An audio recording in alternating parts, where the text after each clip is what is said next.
Praise lord. దేవుని నామానికి మహిమ కలుగును గాక. 2025 సంవత్సరము ఉపవాస ప్రార్థనలు 4వ దినము. ఈ రోజు కోసం ఎంచబడిన వాక్య భాగం లూకా సువార్త 13వ అధ్యాయము 6-9 వరకు చదువుకుంటాం.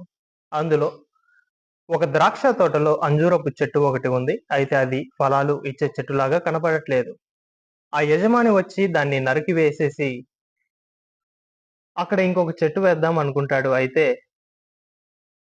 ఆ యొక్క పనివాడు చెప్తాడు, అయ్యా ఈ ఒక్క సంవత్సరం ఇవ్వండి, నేను దీనికి ఎరువు వేసి చుట్టూ త్రవ్వి ఫలాలు వచ్చే చెట్టుగా దీన్ని మారుస్తాను అంటాడు. ప్రభువైన యేసుక్రీస్తు వారు కూడా నీ కోసం నా కోసము ఫలభరితమైన జీవితము మనం భరించాలని ఆయన ఆశపడుతున్నాడు. అందుకే తండ్రి యొద్ద కూర్చొని మన కోసం విజ్ఞాపన చేస్తున్నాడు, ఇంకొక అవకాశం ఇమ్మని. ఇంకా ఈ రోజు కూడా లోకానుసారంగా నీవు ఉంటే ప్రియ సహోదరి సహోదరుడా, దేవుని వైపు తిరుగు, ఫలాలు ఇచ్చే అంజురపు చెట్టు వలె మారు. ఈ వాక్యం దేవుడు దీవించును గాక. Praise the lord.